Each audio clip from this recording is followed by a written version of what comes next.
My favorite Big Five topic is best of and talking about your competitors.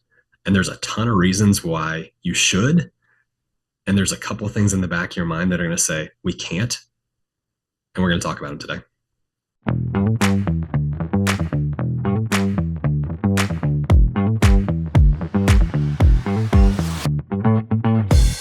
Welcome back to Endless Customers, the show that teaches you how to earn trust and win more business in the age of AI. I'm your host, Alex Winter, and today we are joined by Brian Casey. He's a lead coach and trainer here at Impact. Brian, welcome back to the show.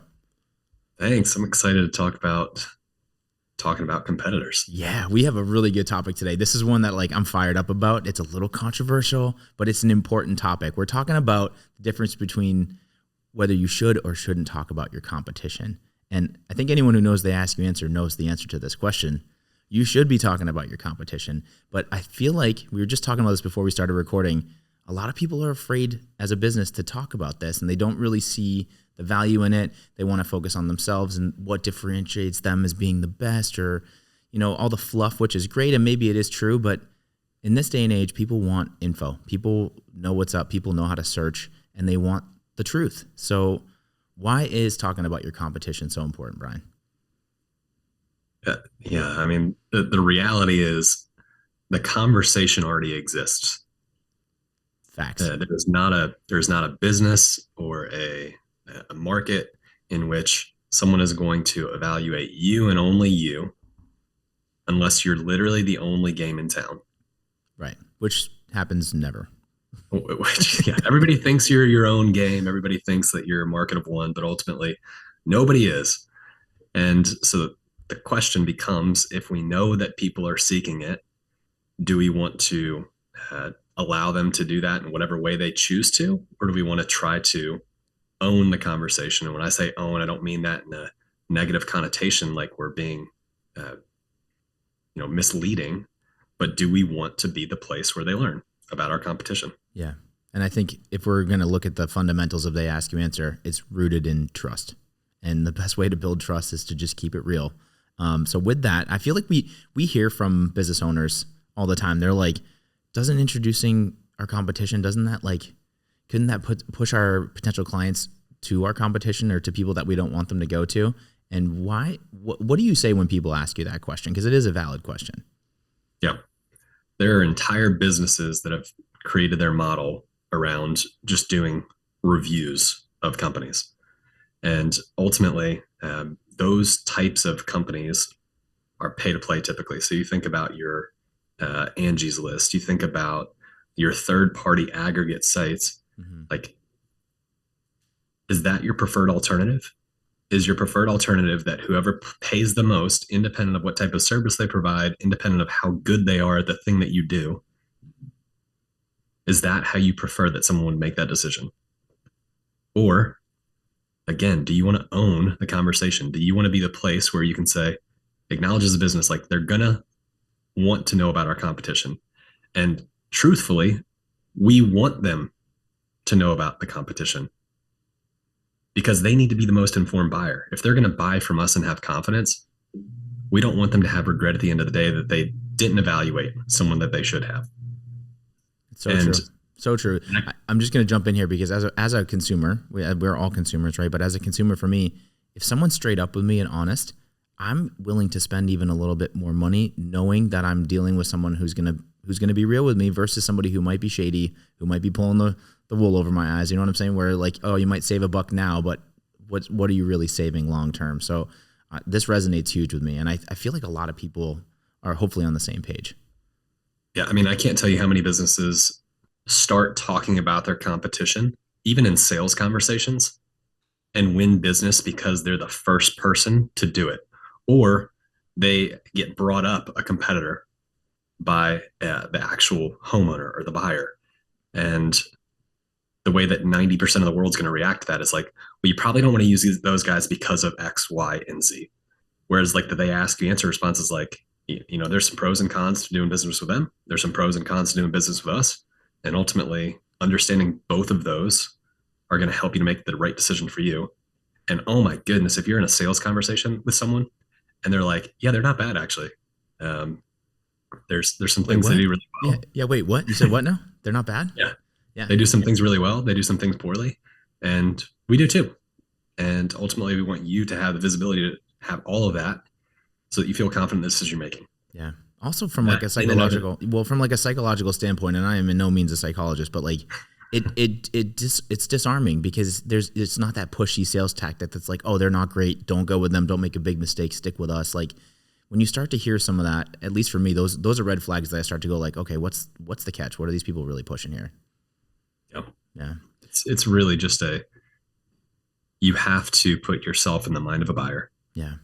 And anytime you've been in a situation where someone wants to take your attention away from something that could help you to make a right decision and pitch you or try to convince you that everybody else sucks and they're great, it's a flag. Yeah. It sets a cue off in the back of your brain to say like, well, why aren't they talking about what they're not great at? Or, what are they not telling me?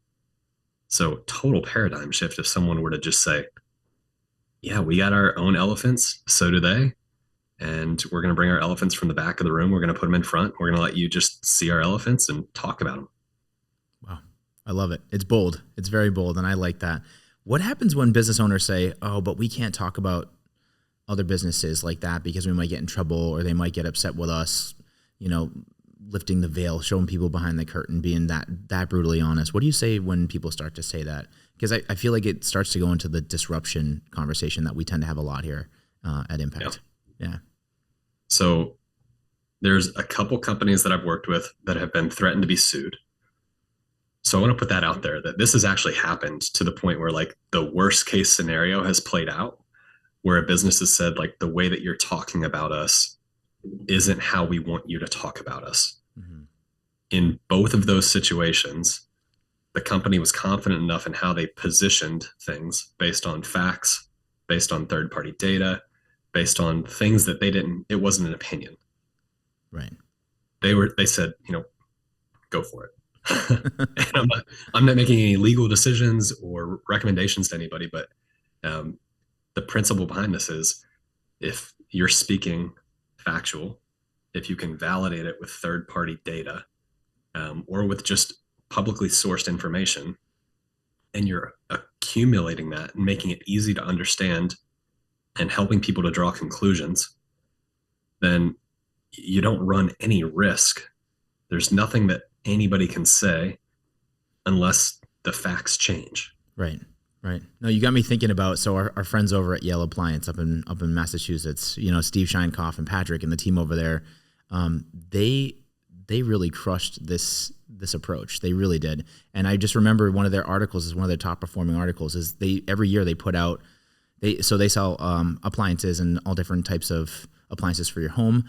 And they have everything from mid-range to high-end appliances and things like that you can purchase. But they always put this list out and they compare all the brands. So it's like Miele and Kohler and Whirlpool and all this stuff. And they just, to your point, it's like the facts. It's like, here's the most amount of service that we get, like service issues that we get with these brands. And here's customer reviews. And it's like, there's no opinion. It's just straight up data. That's like, this is what's up. And hopefully this helps you make a better decision as far as what you're trying to purchase. And he's had manufacturers reach out to him like Whirlpool and be like, hey, you can't do that. And you're making us look bad. And he's like, no, your products are making you look bad. You need to step your game up. And they actually listened to him. And so like the power of this is pretty amazing. I mean, that was one of my first stories that I got to capture here working at Impact. And it blew my mind to see the traction that they got and how much it's changed their business and how much growth they've had because of it.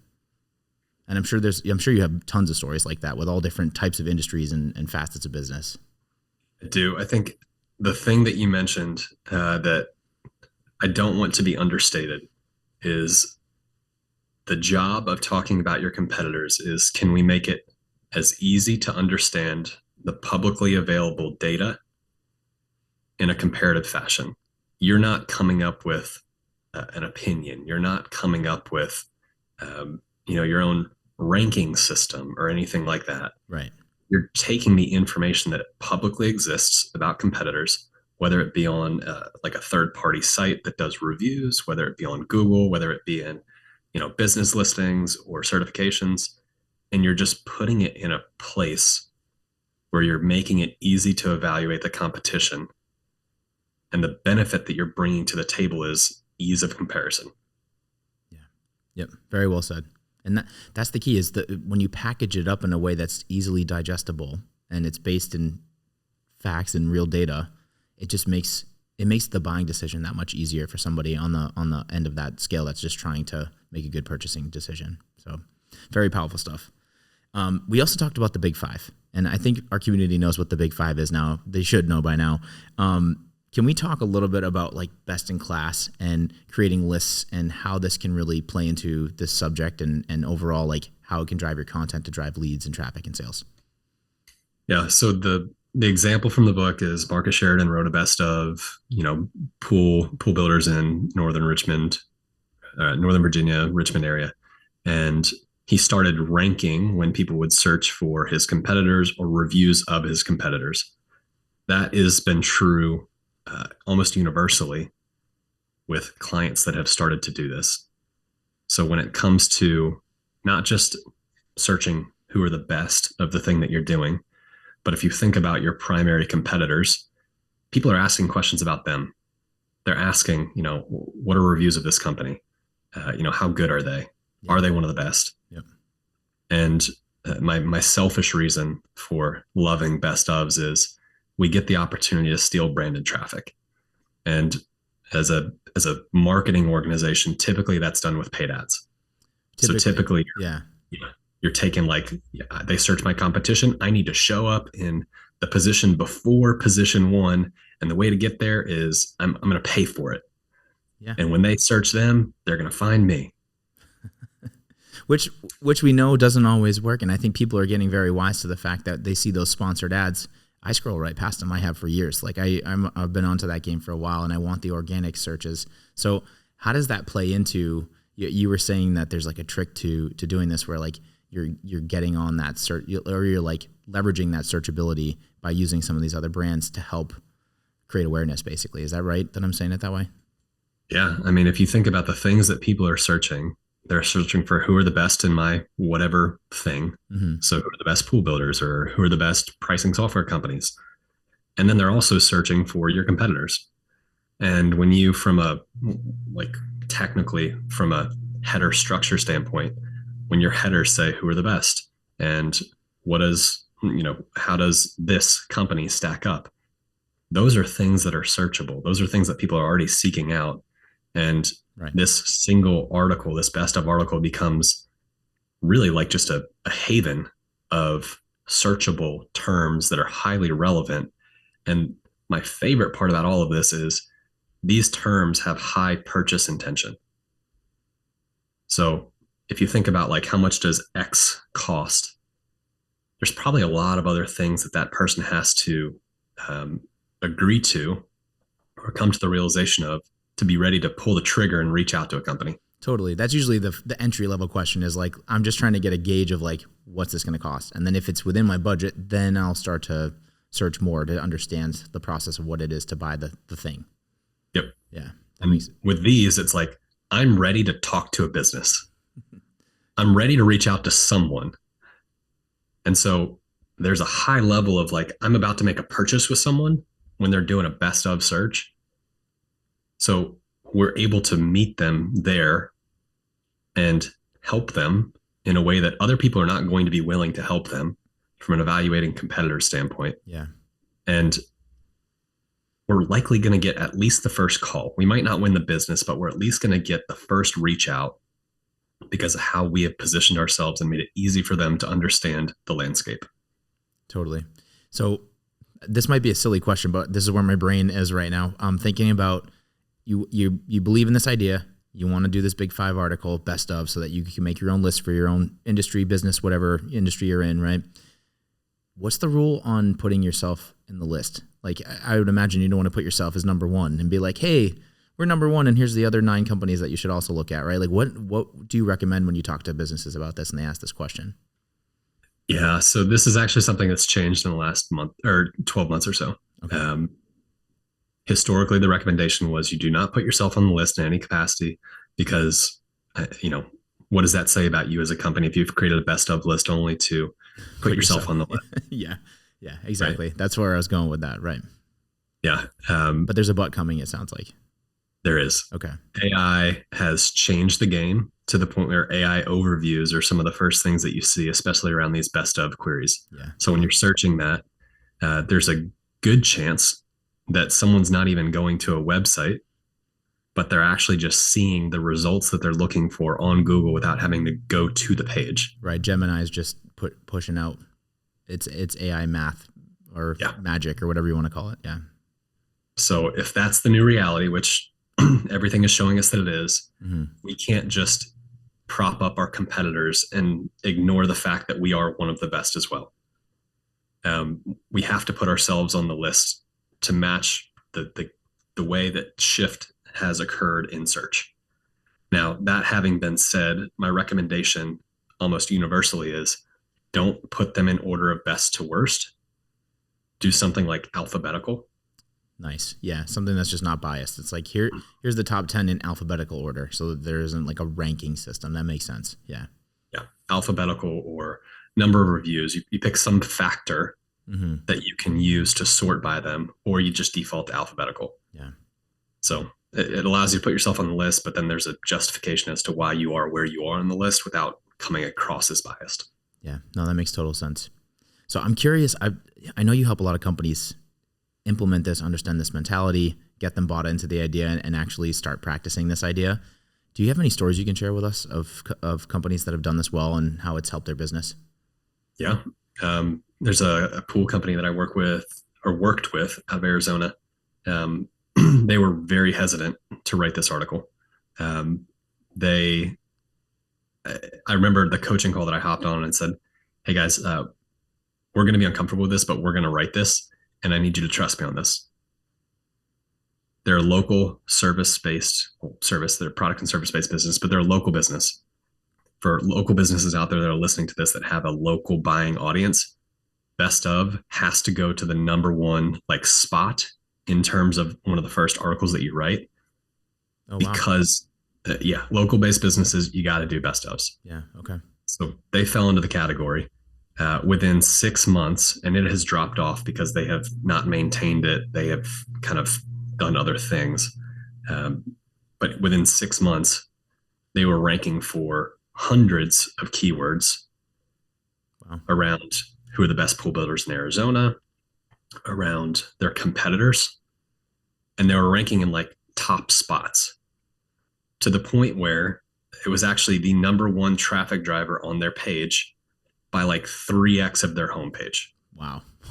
That's incredible. And again, we got to tie it back to these are also people that have a high level of purchase or conversation into like intent. They're looking for someone to reach out to. Mm-hmm. And so when we're having that conversation, you have an opportunity to have your number one page on your website be people that are ready to reach out to someone or evaluating vendors. It's a no-brainer. Yeah. You got to be ready for what comes afterwards because it sounds like you're going to get a windfall. That's incredible. Yeah. So Brian, you said something interesting there that I want to pick your brain about. You said that, after 6 months, there was like fall off or they weren't doing it as well or something changed. How did that affect the search results and their rankings and things like, what did that do? And have they fixed it? Like, I want to hear more to the story. What happened? Yeah. So one thing that like is a just universal note is cost articles, best of articles are not evergreen the moment you publish them. It's an evergreen topic, but the information is subject to change. So there might be a new competitor or a company might go under. Same thing with cost. Cost changes, especially in 2024, 2025, like in a very dynamic way. Mm-hmm. And if we have a list that we have created that is 6 or 12 or 18 months outdated, and some of those businesses went under, or some of them, like we put information in there that's not relevant, we're not going to show up as often. Right. So that's the core issue is this topic is an evergreen topic, but the information in it is dynamic. Yeah, that makes sense. So you really have to keep up with it. Otherwise it won't be as relevant as it should be. Correct. So that's what happened to this company is they kind of got fat and happy on the fact that they were driving a ton of traffic and leads to their website. And they were like, that's our That's our golden cow. Like that's our ace in the hole article. We're good. And we don't want to touch it. That's the other thing. We didn't want to touch it because we didn't want to mess with the success. Got it. But they saw a steep drop off in traffic, in leads coming from that article, and positions that they were ranking for and driving traffic for because the information became outdated. All right. So what's the one thing? What's the biggest takeaway from this? People are not sure. Businesses aren't sure whether they should be talking about their competition or not. What do you tell them? What's the one major deciding factor? The conversation already exists. People are going to seek your competitors. The only people that aren't are going to be super uninformed, that might come from a referral. Outside of that, the vast majority of people that are going to buy in your space are going to evaluate more than one vendor. That's just the fact, the reality.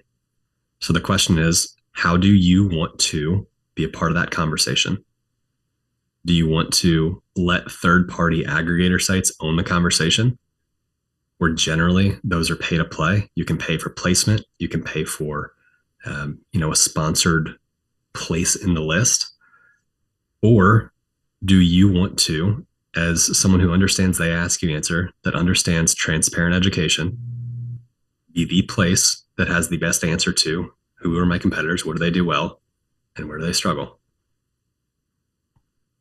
Mic drop. Just like, boom, that's it. No, it's a great point. Great conversation. I'm so glad we got to talk about this. This was necessary. This is when Austin and I were pumped as we were setting up for this show. So thank you for sharing your knowledge and for dropping some truth bombs. I hope it helps some businesses and people out there. And thank you for being on the show too. Yeah, I got one more thing I want to hit. Oh yeah, let's go.